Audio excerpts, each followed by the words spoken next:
আসসালামু আলাইকুম, this is me. আমি তোমাদের ভালোবাসা বন্ধুরা। আমি আজ এসেছিলাম কচু খেতে। এখানে বিলুপ্ত প্রায় যে শিল্প, এই শিল্প নিয়ে শেয়ার করব। যে কাজগুলো হয় সেই কাজগুলো আমি আপনাদের ঘুরে দেখানোর চেষ্টা করছি।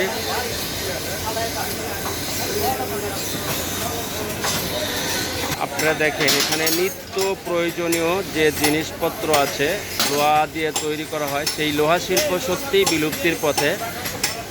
বন্ধুরা, এরাই হচ্ছে এই যে লোহা শিল্পকে বাঁচিয়ে রেখেছে।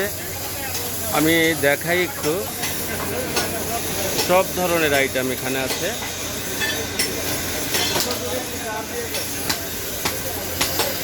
যে শিল্পটা প্রাচীন আমল থেকেই চলে এসেছে, কিন্তু এখন ডিজিটাল বাংলাদেশ, এখন এসব শিল্প একদম ধ্বংসের দ্বার প্রান্তে চলে এসেছে। তারা এইসব কাজ করে দুর্বিষহ জীবনযাপন করে।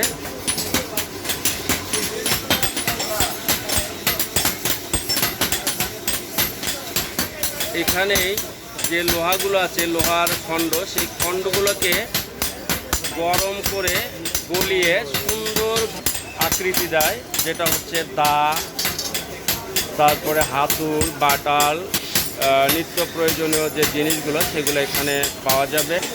বসে থেকেই তৈরি করে নিতে পারবেন আপনাদের মনের মতো করে। এখানে যে দোকানটা আপনারা দেখেন, এই দোকানটা বিশাল বড়, অনেকগুলো মানুষ এখানে কর্মসংস্থানে আছে।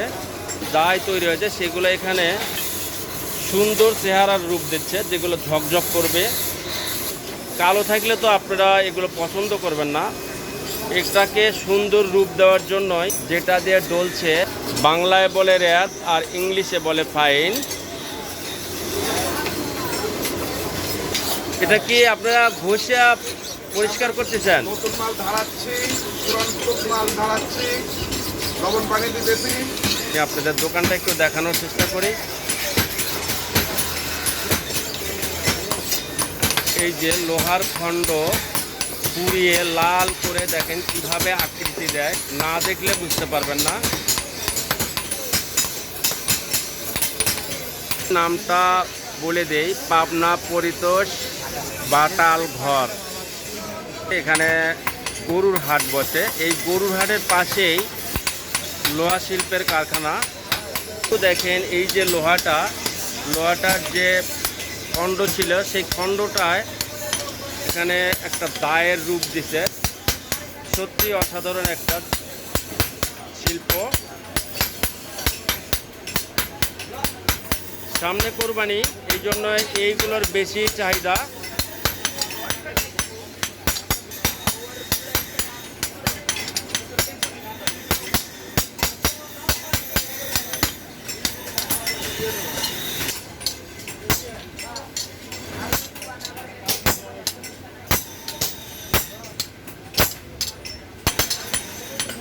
বিলুপ্ত প্রায় শিল্পটাকে ঘুরে দাঁড়ানোর জন্য তারা অনেক চেষ্টা করতেছে। এখানে ধার কাটানো হয়, আর এখানে হচ্ছে তৈরি করছে এই লোহাটাকে হাতুড়ি দিয়ে পিটিয়ে এমন আকৃতি দেয় মানুষের কাজে লাগানোর পণ্য। বন্ধুরা, আমি আপনাদের দেখানোর চেষ্টা করি। ইনি হচ্ছে কামার। এই শিল্পটা এনারাই বাঁচিয়ে রেখেছে। এই ধরনের একটা লোহা ছিল। এই লোহাকে আগে বলতো আপর, এখন হচ্ছে তুলা। কারণ ক্রমান্বয়ে দেশ এগিয়ে যাচ্ছে এবং জিনিসপাতির নামও পরিবর্তন হয়ে যাচ্ছে। এই আপরের মধ্যে এই লোহাটা দেওয়া হয় নাকি? এই লোহাটা দেওয়ার পরে এই লোহাটা গরম হয়, বড় বড় হাঁটি দিয়ে তারপরে কী করে বাইরে অনেক সেটার আকৃতি দেওয়া হয়। এই লোহাগুলো আসলে ধুলাই খাল থেকে। আপনাদের কাছে প্রশ্ন রাখলাম, এটার নাম কি? আপনারা কমেন্ট বক্সে এটা জানা দিয়ে ভুল করবেন না। এই যে এইসবগুলো অনেক আইটেম, যে আইটেমগুলোর আমার জানা নেই। এই যে দেখেন বিশাল বড় একটা, এটা কি বলবো, ছুরি।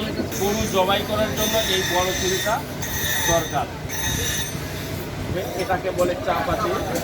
এখানে অনেক ধরনের আইটেম আছে, আসলে বলে শেষ করা যাবে না। তোমার নামটা বলো ভাই। আমার নাম মোহাম্মদ জৈনুল। এই জিএল আমার কাছে আপনারা আসবেন, আপনাদের সুন্দর করে তৈরি করে দেবে, আপনাদের দরকার সেভাবেই দিবে। অনেক যে তোমরা এগিয়ে যাও এই কামনা আমি করব। ওর কাছে আসবেন বন্ধুরা, এই যেভাবে লাল হয়েছে এর উপর যদি হাত দেওয়া হয় হাতটা পুড়ে যাবে। বন্ধুরা আমি আজকের মতো এখান থেকে বিদায় নিব। আপনারা লোহা শিল্পকে বাঁচিয়ে রাখতে হলে আপনাদের সহযোগিতা খুব বেশি প্রয়োজন, কারণ লোহা শিল্পকে ধরে রাখতে হলে আপনাদের সহযোগিতা প্রয়োজন। আপনারা এই সহযোগিতা যদি এদেরকে করেন তাহলে এরাও বেঁচে যাবে, একটা পরিবার বাঁচবে, একটা পরিবার সুন্দর স্বাচ্ছন্দ্যভাবে জীবনযাপন করতে পারবে। এই কর্মকারদের জীবনকে সুন্দরভাবে সুন্দর জায়গায় আমরাই নিতে পারি, আমরাই তাদেরকে সহযোগিতা করতে পারি। ভালো থাকবেন, সুস্থ থাকবেন। আর আমার ভিডিও যদি ভালো লাগে তাহলে লাইক, কমেন্ট এবং শেয়ার করে বন্ধুদের দেখার সুযোগ করে দেবেন। আসসালামু আলাইকুম।